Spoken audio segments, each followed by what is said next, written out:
السلام علیکم، آپ دیکھ رہے ہیں ایکسکلوسیو ویوز اور میں ہوں سہیل اقبال بھٹی۔ ناظرین، موسم سرما جب پاکستان میں گیس کی ڈیمانڈ پیک لیول پر چلی جاتی ہے اور گیس کی شارٹ فال کا ہمیں سامنا کرنا پڑتا ہے، لیکن اب کیا ایسی وجوہات ہیں، کون سے ایسے حالات ہیں کہ جس کی وجہ سے پاکستان کی ٹرانسمیشن لائن میں گیس لائن پیک ایک خطرناک لیول تک پہنچ گیا ہے؟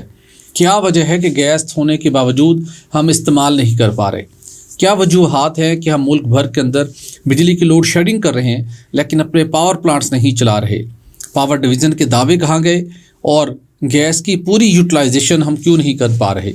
اس پر تفصیلات آپ کے ساتھ شیئر کریں گے اور اس کے ساتھ آپ کو بتائیں گے کہ الیکٹرک کے شیئر ہولڈرز کے مابین ہونے والی قانونی جنگ آپ پاکستان سے کس ریجن میں، کس کنٹری میں، کس آئی لینڈ میں شفٹ ہونے جا رہی ہے، اس پر بھی آج کے شو میں بات کریں گے اور اس کے ساتھ آپ کو بتائیں گے کہ ڈیپ واٹر کروڈ آئل کی تلاش کے لیے شیل کمپنی نے $20 ارب سرمایہ کاری کرنے کا فیصلہ کر لیا ہے۔ یہ سرمایہ کاری کہاں ہونے جا رہی ہے اور کیا آنے والے دنوں میں جب دنیا فاسل فیول کے استعمال کو ڈسکریج کرنے جا رہی ہے، وہاں پر شیل جیسی بڑی کمپنی کا $20 ارب کی انویسٹمنٹ کرنا آنے والے دنوں میں کیا میسج ہے پوری انرجی مارکیٹ کے لیے؟ اور اس کے ساتھ چین نے ایک بڑا انوویٹو اور ایک بولڈ ڈیسیژن کرتے ہوئے ڈالر کے لیے ایک خطرے کی گھنٹی بجا دی ہے۔ اگرچہ کہ چین طویل عرصے سے اس حوالے سے کام کر رہا ہے کہ اپنی کرنسی کے اندر امپورٹ ایکسپورٹ کو فروغ دے، لیکن آئندہ مہینے یعنی فروری میں چین نے یہ فیصلہ کر لیا ہے کہ وہ دنیا کا سب سے بڑا LNG امپورٹر ہونے کے ناطے اب وہ جو LNG خریدے گا وہ چینی کرنسی یوان میں خریدے گا۔ اس فیصلے کی کیا امپلیکیشنز ہوں گی، اس پر بھی آج کے شو میں بات کریں گے۔ تو ان ٹاپکس پر بات کرنے کے لیے میرے ساتھ موجود ہوں گے سید خالد مصطفیٰ صاحب۔ خالد صاحب، آپ کو بہت شکریہ۔ حضرت، موسم سرما کے اندر تو گیس کی قلت پیدا ہو جایا کرتی تھی، ہمارے کارخانے، ہماری فیکٹریاں، CNG اسٹیشن والے پریس کانفرنسز کیا کرتے تھے کہ گیس کی شدید قلت ہے، ہمیں گیس فراہم کی جائے۔ لیکن اب ماجرا الٹ ہے۔ آپ کے پاس خبر ہے کہ لائن پیک جنوری 2026 میں ایک خطرناک لیول تک پہنچ گیا ہے، وہ لیول جہاں پہ اتنی زیادہ گیس لائن میں پیک ہے کہ لائن بلاسٹ ہو سکتی ہے۔ اس کی کیا وجہ ہے جب ہمارے ہاں پاور پلانٹس موجود ہیں، باقی انڈسٹری موجود ہے، لیکن گیس کا استعمال نہیں ہو پا رہا؟ بٹی صاحب، بہت بہت شکریہ آپ کا۔ بٹی صاحب، یہ جنوری کا مہینہ ہے، یہ پیک ونٹر سیزن ہے، بارشیں بھی ہو رہی ہیں اور برف باری بھی ہو رہی ہے مختلف پاکٹس میں، خواہ وہ بلوچستان ہو، KPK ہو، بری ہو، گلیات ہوں، تو ایون جو ٹھنڈی ہوائیں چل رہی ہیں پنجاب میں بھی، اور کافی زیادہ جو ہے جو گیس کی ضرورت ہے اور کنزمپشن ہونی چاہیے، لیکن یہ گیس کنزیوم نہیں ہو پا رہی کیونکہ وہ لائن پیک کا جو ڈیٹا ہے وہ یہ شو کر رہا ہے کہ 5 BCF سے اوپر جو ہے نا لائن پیک ہو گیا ہے۔ یعنی اس کا مطلب یہ ہے کہ جو لائن ہے ہماری، جو مین ٹرانسمیشن لائن ہے RLNG کی، اس میں RLNG لبالب بھری ہوئی ہے، اور اگر یہ 5 BCF سے اوپر چلی جائے تو کسی وقت بھی یہ خطرہ ہوتا ہے کہ یہ رپچر ہو سکتا ہے، اور اگر یہ کسی وجہ سے پھٹ جائے تو پھر جو بھی ہمارے گیس کی خوفناک قسم کی لوڈ شیڈنگ ہوگی، بریک ڈاؤن ہو جائے گا۔ پاور سیکٹر جو ہے، جو بھی گیس کے حوالے سے جہاں جہاں بھی الیکٹریسٹی جنریٹ ہو رہی ہوگی وہ لوڈ شیڈنگ ہونی شروع ہو جائے گی۔ تو اس حوالے سے دیکھنا یہ ہے کہ یہ کنزیوم کیوں نہیں ہو رہی۔ یہ تو سمجھ آتی ہے کہ ایکسپورٹ سیکٹر اس لیے کنزیوم نہیں کر رہا کہ ان کی قیمتیں بہت بڑھا دی گئی ہیں، تو وہ تو سمجھ آ رہی ہے کہ وہ نہیں کر رہا۔ اب بھٹی صاحب، نون لیگ گورنمنٹ نے نواز شریف گورنمنٹ کے دوران 4 بلکہ 2 انہوں نے فیڈرل گورنمنٹ نے پاور پلانٹس لگائے تھے RLNG بیسڈ، ٹھیک ہے نا جی۔ بلو کی تھا، ایک حویلی بہادر شاہ تھا، 2 جو ہے نا وہ لگائے تھے انہوں نے پنجاب گورنمنٹ نے۔ تو جو یہ 4 جو ہیں یہ تقریباً 1200 میگا واٹ کے پروجیکٹس بنتے ہیں، 4800 میگا واٹ انہوں نے جنریٹ کرنے ہوتے ہیں الیکٹریسٹی کے۔ یہ جو سیزن چل رہا ہے نا بٹی صاحب، اس میں کنال کلوئر بھی ہوتا ہے۔ ہماری جو کنالز ہوتی ہیں بند ہو جاتی ہیں، ہائیڈرو جنریشن جو ہوتی ہے بہت منیمل ہو جاتی ہے، بہت کم ہو جاتی ہے، یعنی ہنڈریڈ میگا واٹس میں آ جاتی ہے. تو جب یہ کم ہو جاتی ہے تو پھر ریلائنس جو ہوتا ہے تھرمل پاور جنریشن پہ بڑھ جاتا ہے. نیوکلیر تو آلریڈی چل ہی رہا ہوتا ہے, تمام 24/7 وہ چلتا ہی رہتا ہے. لیکن یہ ہے کہ پھر جو کول بیسڈ پاور پلانٹس اور RLNG پاور پلانٹس جو ہے نا وہ چلنے چاہیے تاکہ لوڈ شیڈنگ نہ ہو. لیکن ہو یہ رہا ہے کہ جو RLNG بیسڈ پاور پلانٹس لگائے گئے تھے, جس کی وجہ سے ہم نے RLNG پائپ لائن بچھائی, جس کی وجہ سے ہم نے 2 LNG ٹرمینل بچھائے, جس کی وجہ سے ہم نے 3 بلکہ 4 شروع میں ہم نے LNG سپلائی ایگریمنٹس کیے. اس میں گنور کے ساتھ تھا, ENA کے ساتھ تھا, ٹھیک ہے نا, ENA کے ساتھ 15 سال کا, گنور کے ساتھ 5 سال کا جو ایکسپائر ہو چکا ہوا ہے, اور قطر کے ساتھ ہم نے 2 کیے, ایک 15 سال کا ایک 10 سال کا ٹیک اور پے کیے ہوئے ہیں. وہ الگ بات ہے کہ ہم نے کسی طرح سے منو کے ان کو کہا جی 35 جو کارگوز ہیں اس سال آپ نے ڈائیورٹ کرنے ہیں کیونکہ ہم گیس کنزیوم نہیں کر پا رہے. لیکن یہ جو ہے نا مہینہ, یہ ذرا ڈفرینٹ قسم کا مہینہ ہے. اس میں گیس کی کنزمپشن ہونی چاہیے. دیکھیں اس وقت ہمارے لوڈ شیڈنگ بھی ہو رہی ہے اور گیس کی لوڈ شیڈنگ بھی ہو رہی ہے. گیس کی لوڈ شیڈنگ بھی ہو رہی ہے اور پاور یعنی الیکٹریسٹی کی بھی لوڈ شیڈنگ ہو رہی ہے. یہ حالت ہے پاکستان کے جو ڈیسیژن میکرز ہیں اتنے نالائق ہمیں مل گئے ہیں کہ بھائی آپ RLNG بیسڈ پاور پلانٹس فل چلائیں. ان کی 800 میگا واٹ ان کی ہے ڈیمانڈ ہوتی ہے سردیوں میں, اور یہ ابھی بھی جو ہے نا 350 MMCFD لے رہے ہیں. تو یہ مین وجہ ہے کہ جو ہماری جو لائن پیک ہے وہ بڑھ گیا ہے. اب جب لیکن خوشی کی بات یہ ہے کہ فورسڈ جو لوکل کرٹیلمنٹ نہیں ہو رہی, یہ بڑی اچھی بات ہے کہ ہمارے جو لوکل گیس فیلڈز ہیں وہ جاری و ساری ہیں, لیکن کچھ ٹیکنیکلی بنیادوں پہ کچھ تھوڑی بہت بند ہے یا کم کی ہوئی ہے, لیکن وہ بہت ہی نامینل ہے. کوئی 6 MMCFD کم کی ہوئی ہے, کوئی میرا 10 MMCFD کی کام ہوئی ہے. وہ جو نا وہ اینول ایشوز ہوتے ہیں ان کے, اور یا ان کی مینٹیننس کے ایشو ہوتے ہیں, یا کوئی کسی وجہ سے فالٹ آ گیا. ادروائز کوئی فورس کرٹیلمنٹ نہیں ہے. لیکن سوال یہ پیدا ہوتا ہے کہ جو یہ پاور ڈویژن والے ہیں, بٹی صاحب یہ پتہ ہے کیوں نہیں RLNG بیسڈ پاور پلانٹ چلاتے؟ جنہوں نے ہمیں منترا بیچا تھا, جب یہ چلایا تھا انہوں نے خریدے تھے, لگائے تھے, انہوں نے کہا تھا کہ یہ جو ہے نا furnace oil top of the 62% efficiency ہے ان کی, اور یہ جو ہے نا پہ چلیں گے میرٹ آرڈر پہ اوپر آ کے چلا کریں گے, یہ سستی ہوگی, اور فرنس آئل بیسڈ جو جنریشن ہوتی ہے الیکٹریسٹی کی اس سے یہ ان کی قیمت کم ہوگی. بٹ صاحب اگر آپ اکنامک میرٹ آرڈر کو دیکھیں نا تو آپ آج بھی فرنس آئل والے کہیں نہ کہیں چل رہے ہوتے ہیں ہمارے پاور پلانٹس, لیکن نہیں چل رہا ہوتا تو RLNG پاور پلانٹس نہیں چل رہے ہوتے. ان کا ویو پوائنٹ یہ ہے کہ جی RLNG پاور پلانٹ جو ہیں اگر ہم چلائیں تو باسکٹ ٹیرف جو ہے نا وہ بڑھ جائے گا. بھائی لگائے کیوں تھے؟ بلینز آف ڈالرز کی آپ نے انویسٹمنٹ کی, اور آپ کون ذمہ دار ہے؟ یہ تو بہت بڑا اسکیم بنتا ہے.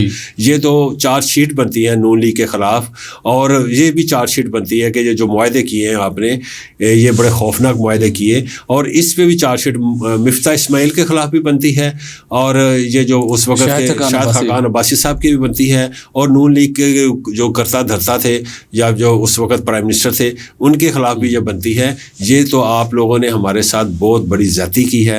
اور پھر اوپر سے جو آپ نے کول بیسڈ پاور پلانٹ جو سائیوال میں لگا دیا, پرائم ایگریکلچر لینڈ کا بھی ستیہ ناش کیا, اوپر سے انوائرمنٹ کے ساتھ بھی کھلواڑ کیا, اور دوسرا یہ مہنگا ترین قسم کا تو آپ نے کول بیسڈ پاور پلانٹس لگایا. تو کہنے کا مطلب یہ ہے کہ آپ مشن کمیشن بھی لگاتے ہیں, پروجیکٹس بھی بناتے ہیں, ضرور بنائیں, لیکن اس کی برین سٹارمنگ نہیں کرتے. اور یہ جو ہمارے سی پیک کے پروجیکٹس لگے ہیں جو ہمارے گلے کو آگے ہیں, انہوں نے بھی جو ہے اس پہ بھی جو ہے انہوں نے صحیح معنوں میں یعنی برین سٹارمنگ نہیں کی, اور کس قسم کا ہمیں ایگریمنٹ کرنے چاہیے. یہ اس سے بھی بدتر ایگریمنٹ کیے تھے جو 1994 والی IPPs کی پالیسی کے تحت کیے گئے تھے, اس سے بھی بدتر یہ کیے گئے ہیں. اور یہ یونس ڈھاگا صاحب یہ جو آج کل بڑا بنتے ہیں, کراچی کے مامے چاچے بنتے ہیں, لیکن انہوں نے IPPs چائنیز کے ساتھ جو سی پیک پروجیکٹس انہوں نے کروائے تھے, تو اس وقت یہ تھے یہاں پہ بیٹھے ہوئے تھے ایز اے سیکٹری پاور. کہنے کا مطلب یہ ہے بھٹی صاحب کبھی ہم یہ پھر ہم نا انہیں سے ایک چیز میں ضرور ایڈ کرنا چاہوں گا. بالکل یونس ڈھاگا صاحب کے ٹائم کے دور میں یاد ہے ایڈورٹیزمنٹ ہوئی, ریکویسٹ فار پرپوزل جاری ہوئی, لیکن انہوں نے ہی ایک خط لکھا تھا جس میں انہوں نے پہلی مرتبہ ورلڈ کیپیسٹی ٹریپ کا لکھا تھا. انہوں نے کہا کہ روک دیں.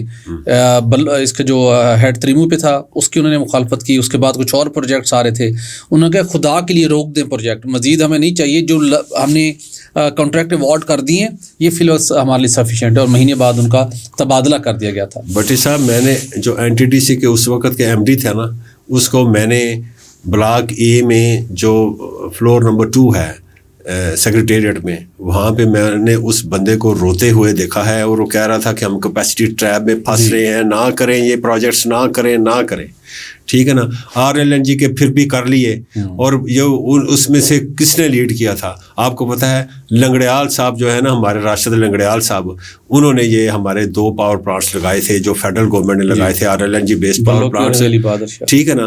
تو یہ انہوں نے 2 لگائے ہوئے ہیں. تو یہ ہماری اب جان کو آ گئے ہیں یہ پروجیکٹس. نہ جو الیکٹریسٹی جنریٹ کرتے ہیں, نہ گیس کنزیوم کرتے ہیں, پھر ہمیں ترلے ڈالنے پڑتے ہیں قطر کے. اور اب جو ہے ہماری جان کو عذاب بنا ہوا ہے. اور جو لوکل گیس فیلڈز ہوتے ہیں ان کی بھی جو ایکسپلوریشن پروڈکشن ایکٹیویٹیز ہیں اس کے حوالے سے بھی جو پالیسی میکرز ہیں وہ جو ڈیویشن کرتے ہیں, اپنی ڈنڈیاں مارتے ہیں, جس کی وجہ سے وہ رک جاتی ہے وہ پالیسی.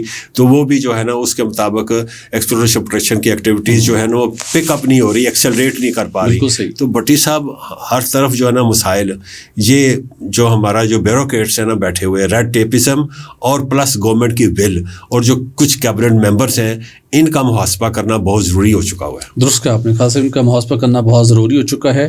اور تاہم دیکھتے ہیں کہ اب حکومت اس کرائسس سے نکلنے کے لیے کیا اسٹریٹجی اڈاپٹ کرتی ہے. لیکن کل ہم اپنے ناظرین کے ساتھ شیئر کریں گے کہ کچھ آپشنز پر غور کیا جا رہا ہے جس کے ذریعے سے مزید قرض کا حصول یقینی بناتے ہوئے ٹیرف کو کیسے نیچے لانے کی کوشش کی جائے گی. اس پر بھی بات کریں گے کل کی شو میں.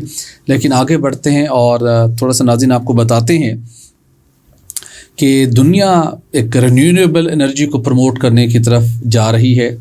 اور یورپ نے 2030 کی ایک ڈیڈ لائن بھی مقرر کی. الیکٹرک گاڑیوں کا پروموٹ کیا جا رہا ہے. سولر پینلز کی فروخت میں اضافہ ہوا.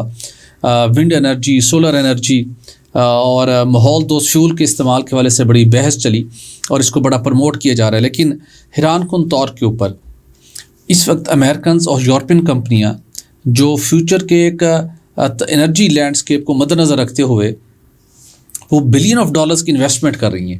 اور یہ $1 بلین کی انویسٹمنٹ ہونے جا رہی ہے مزید خام تیل کی تلاش اور اس کی پروڈکشن بڑھانے کے لیے. خاص اب شیل کمپنی جو کہ پاکستان سے تو اپنا بزنس کو ایک سعودی کمپنی کے ساتھ ارینجمنٹ کر کے یہاں سے جا چکی ہے, لیکن وہ اپنے آپ کو ایکسپلوریشن ڈرلنگ کی حد تک نہ اسٹل انہوں نے بہت اگریسولی انٹرنیشنل پورٹ فولیو میں انگیج رکھا ہوا ہے. شیل انٹرنیشنل نے $20 ارب کی سرمایہ کاری کرنے کی تیاری کر لی ہے. اچھا. جس کے ذریعے سے نائجیریا میں ڈیپ واٹر میں آف شور ڈرلنگ کے ذریعے سے خام تیل کی پیداوار کو شروع کیا جائے گا, مزید تلاش بھی کی جائے گی. اور اس سے پہلے نائجیریا میں ہی ایک گیس منصوبوں کے حوالے سے اس کی ڈیولپمنٹ کے لیے $7 ارب کی انویسٹمنٹ اس نے وہاں بھی کی ہے. وہ تو چلیں سمجھ آتی ہے کہ دنیا کے ایک LNG کا ایک مارکیٹ ایکسپینڈ ہو رہی ہے اور کلین فیول ہے. لیکن خام تیل کا جہاں پہ سمجھ سے بالا تر ہے, امریکنز کمپنیز بھی, وہ شیل آئل ہو, وہ وینزویلا کے آئل ہوں, وہاں پہ مزید انویسٹمنٹ کرنی ہو. اور ادھر سے اب شیل جا رہی ہے $20 ارب کی انویسٹمنٹ کر کے. تو یہ خام تیل کی پیداوار کو مزید اس کا مطلب ہے بڑھانے جا رہے ہیں. صحیح ہے. اور ادروائز پروجیکشن یہ تھی کہ اگلے 2-3-4 سالوں میں گریجلی جو فاسل فیول کی جو کنزمپشن ہے, جو اس کی ڈیمانڈ ہے, وہ گریجلی کم ہوگی. لیکن یہاں تو خالد صاحب کچھ ماجرا الٹ ہی لگ رہا ہے کہ یہ کمپنیاں اربوں ڈالر لگا کے مزید خام تیل نکالنے کے لیے جا رہی ہیں. بٹ صاحب وہ اس کی میں وجہ بتاتا ہوں. اس کی وجہ یہ ہے کہ جو US کے پریزیڈنٹ ہیں ڈونلڈ ٹرمپ, یہ جب آئے تھے نا تو اس وقت بھی انہوں نے نعرہ لگایا تھا ڈرل بیبی ڈرل. یعنی گیس کے لیے ڈرل کریں نا جی, تو خام تیل کے پیچھے باغ پڑیں جی, وہ اسی میں آ جاتا ہے نا جی. لیکن یہ تو فاسل فیول انہوں نے ایگزیکٹلی یہ تو انہوں نے اس ایریا کو ٹارگٹ کیا ہے جہاں ابتدائی سروے کے مطابق وہاں پہ کروڈ آئل کی بڑی ڈسکوری ہے. بٹ صاحب وہ یہی کہتا ہے کہ ہم نے جو ڈرل کرنی ہے وہ آئل بھی کرنا ہے اور گیس بھی کرنی ہے ہم نے ڈرل. اور دیکھیں وینزویلا میں جو اس نے جس طریقے کے ساتھ وہاں پہ حملہ کیا اور جس طریقے سے ان کے تمام جو آئل ریزروز ہیں ان کو آکوپائی کر لیا ہے اور $500 ملین کو شپ آؤٹ بھی کر دیا ہے وہاں سے لے کر. تو میں سمجھتا ہوں کہ دوسرا یہ ہے کہ اس نے جو ایگریمنٹ کیا ہے EU کے ساتھ اس نے انرجی پروڈکٹس سے مراد کیا ہے, گیس ہے یا پھر آئل ہے, تو وہی اس کے پاس ہے. تو اس کے پاس رینیوبل تو ہے نہیں ہے کہ جو اس نے ان کو بیچنا ہے. اس کے پاس یہ دو چیزیں ہیں, وینزویلا کر لیا, اب نائجیریا بھی یہ شیل جا رہی ہے. تو کہنے کا مطلب یہ ہے کہ اب جو کنزمپشن ہے بائی دی یورپین کنٹریز, انہوں نے تقریباً $750 ارب کہ جو ہے نا سالانہ جو ہے نا انہوں نے آئل اینڈ گیس خریدنی کرنی ہے امریکہ سے.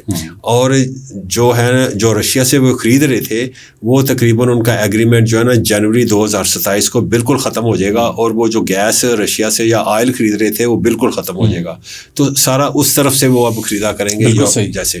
تو کہنے کا مطلب یہ ہے کہ اس وجہ سے جو آؤٹ لک ہے فیوچر کی وہ چینج ہوتی نظر آ رہی ہے, جو کہ ہمارے ذہن میں یہ تھی کہ جو آلٹرنیٹو جو فیول ہے یعنی کہ جو سولر ہے, ونڈ ہے, گرین انرجی ہے, یہ جو ہے نا یہ پریویل کرے گی. تو میں سمجھتا ہوں کہ چائنا جو ہے نا وہ گرین انرجی کے نمبردار کے طور پر آ رہا ہے, اور جو USA ہے وہ کنونشنل جو فیول ہے یعنی کہ فاسل بیسڈ فیول جو ہے وہ اس طرف آ رہا ہے. بالکل صحیح. بہرحال یہ دو قسم کی جو ہے نا اب یہ محاذ کھڑے ہو گئے ہیں. تو لیکن یہ ہے کہ ابھی بھی جو چائنا ہے بھٹی صاحب جی, ابھی بھی چائنا جو ہے وہ LNG کا بہت بڑا جو ہے نا وہ پروکیورمنٹ میں اس کا سب سے زیادہ شیئر ہے. لیکن اس سے پہلے آپ نے کہا کہ بڑی ڈیولپمنٹس ہونی جا رہی ہے, چائنا کی آپ نے بات کی, تو یہ ایک اور بھی ہم انفارمیشن لے کے آئے اپنے ویورز کے لیے. چائنا جو دنیا کا سب سے بڑا LNG امپورٹر ہے. ہاں جی. اور کچھ عرصے سے ہم سن رہے تھے کہ چائنا کی کوشش ہے کہ وہ اپنی انرجی پروڈکٹس کی اور کچھ اور جو ٹریڈز ہیں وہ چینی کرنسی میں کرے, لیکن ڈالر نے مارکیٹ کو ڈومینیٹ کیا ہوا ہے اور رکاوٹیں آتی ہیں وہاں پہ. لیکن ڈالر کی ہیجمنی ٹوٹنے کی باتیں تو ہو رہی ہیں کہ 2026 کے اندر اس کے جو آؤٹ ریچ ہے یہ کسی نہ کسی کنٹری میں جا کے کم اب ضرور ہوگی. ایسے ہی اب الٹیمیٹلی چائنا نے پاکستان کے ساتھ بھی ایک ارینجمنٹ کیا تھا جس کے ذریعے سے ہم نے اپنی ادائیگیوں کو یوان میں کیا, لیکن ظاہر ہے بڑے اسکیل پہ چائنا نے جانا ہے. اب چائنا نے طارق خالد صاحب فیصلہ کر لیا ہے کہ جو اپنی وہ فیوچر کے اس نے LNG کی جو کانٹریکٹس کرنے ہیں نا وہ ڈالر میں نہیں کرے گا, صحیح ہے, وہ کرے گا یوان کے اندر. اچھا, گریٹ. ٹھیک, یہ اس نے فیصلہ کر لیا ہے. اور یہ جو انٹرنیشنل میڈیا کے تھرو ہم تک خبر پہنچی اس کے مطابق فروری میں شنگھائی فیوچر ایکسچینج اس معاملے میں پراپر اپنا کام شروع کر رہی ہے, جس میں فیوچر کانٹریکٹس متعارف کروائے جا رہے ہیں, اور اس کے ذریعے سے چائنا کا پرائس اور سپلائی دونوں کے اوپر زیادہ مؤثر کنٹرول آ سکے گا اس اقدام کے نتیجے میں. اور اس کے ساتھ ساتھ جو LNG کی پرائس کا فلکچویشن آتی ہے, چائنا اس نہ صرف یوان کے اندر اپنی پروڈکٹ کی LNG کی پروکیورمنٹ کرنے جا رہا ہے بلکہ وہ اس کو اسی اپنی کرنسی کے ذریعے سے اور فلکچویشن کو کنٹرول کرنے کے لیے ہیجنگ بھی کرنے جا رہے ہیں. ٹھیک ہے, تو فروری کے اندر یہ دو بڑے کام ہونے جا رہے ہیں. اور اس کے ساتھ ساتھ ابھی تک تو ہم دیکھتے ہیں کہ جو امریکہ جو اس نے ایک اور باقی جو LNG کی مارکیٹ کو اس کا انہوں نے طریقہ کار بنایا ہوا ہے جس میں وہ پرائسنگ کے لیے ہینری ہے کا ایک بینچ مارک ہے, ایک جاپان کوریا مارکر ہے, اور TTF ہے. چائنا کے اس اقدام سے ان تینوں جو بینچ مارکس ہیں اس کے اوپر اس کا انحصار بھی کم ہو جائے گا. ٹھیک ہے, تو یعنی کہ چائنا جہاں پر سب سے بڑا امپورٹر ہے وہاں پر وہ اپنی دو انیشیٹو کے ذریعے سے ڈالر کو بھی پیچھے دھکیل رہا ہے, اپنی پرائس اور فیوچر کی کوانٹٹی کو بھی سکیور کرنے جا رہا ہے اس اقدام کے ذریعے. بٹ سب یہ بڑی اچھی ڈیولپمنٹ ہے چائنا کے حوالے سے, اور عام جو کنٹریز ہیں اور خاص کر وہ کنٹریز جو کہ سینکشنز کا شکار ہو جاتے ہیں ان کے لیے بھی اس میں نجات ہے. وہ کیسے؟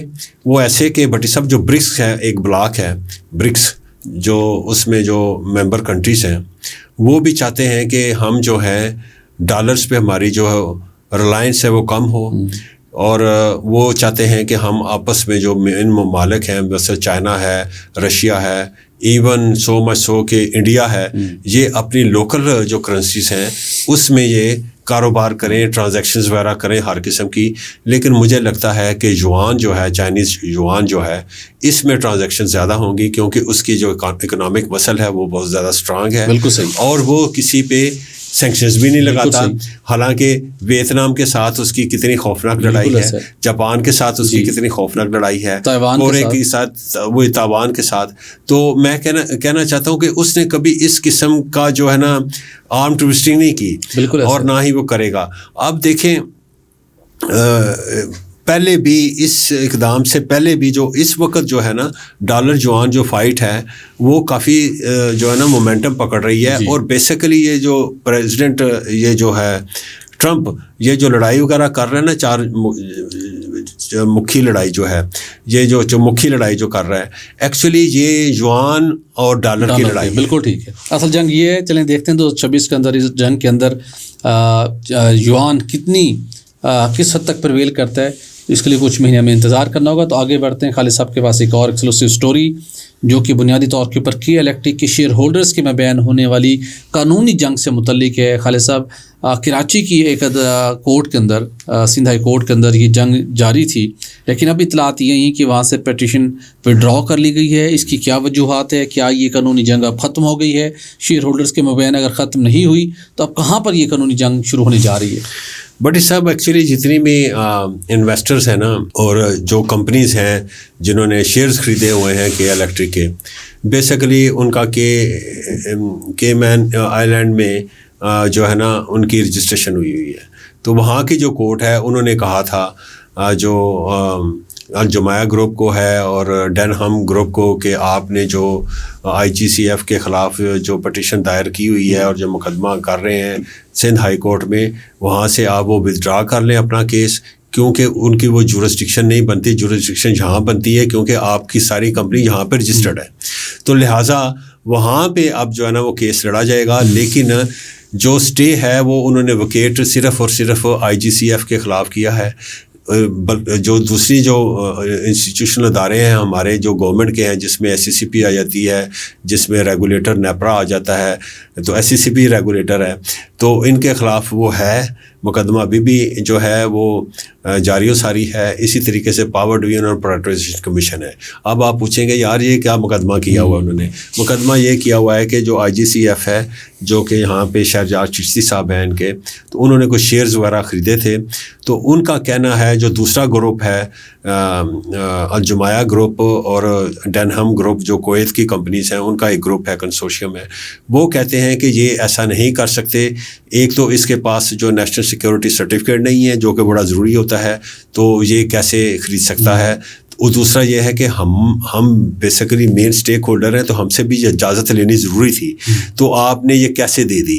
تو اس حوالے سے انہوں نے جو ہے نا SCCP کو بھی, ریگولیٹر کو بھی, اور جو ہے پاور ڈویژن کو اور پرائیویٹائزیشن کمیشن کے خلاف مقدمہ کیا ہوا ہے. تو وہ ابھی انہوں نے وہ نہیں ودڈرا کیا. آ جاتے ہیں دوسری طرف, جو انہوں نے آربیٹریشن کا نوٹس دیا تھا 6 جنوری کو گورنمنٹ آف پاکستان کو, تو وہ قائم دائم ہے. وہ جو ہے نا جاری و ساری ہیں اس کی. جو انہوں نے اپنا آربیٹریٹر بھی جو ہے وہ نامینیٹ کر دیا ہوا ہے, اور انہوں نے کہا ہے کہ جی آپ جو ہے 60 دن گورنمنٹ کے پاس ہیں, گورنمنٹ آف پاکستان کے پاس اپنا آربیٹریٹر جو ہے یہ اپوائنٹ کریں, تاکہ آربیٹریشن کی جو ہے نا کاروائی گورنمنٹ آف پاکستان کے خلاف وہ ہمارے سر پر وہ لٹک رہی ہے $2 ارب کی. بالکل ٹھیک. جی ہاں. تو یہ خطرہ تو بدستور موجود ہے. تاہم شیئر ہولڈرز کے مابین جو جاری قانونی جنگ تھی, اب وہ کراچی میں سندھ ہائی کورٹ کی بجائے کیمین آئی لینڈ کی عدالتوں میں لڑی جائے گی. تاہم دیکھنا ہوگا کہ وہاں پر اس کی فیٹ کیسے اور کیا ڈیسائیڈ ہوتی ہے. لیکن پاکستان کے لیے چیلنجنگ کو پریشان کن بات ہے وہ ہے جو ثالثی کے تحت جو کارروائی ہرجانے کی کارروائی شروع کی گئی ہے, یہ معاملہ پاور ڈویژن کیسے نمٹائے گا, یہ بڑا ایک لمحہ فکریہ ہے. ناظرین, آج کے لیے اتنا ہی. ہمیں دیجیے اجازت. اپنا رکھیے خیال. ہمارے چینل کو لائک اور سبسکرائب کرنا مت بھولیے گا. اللہ حافظ.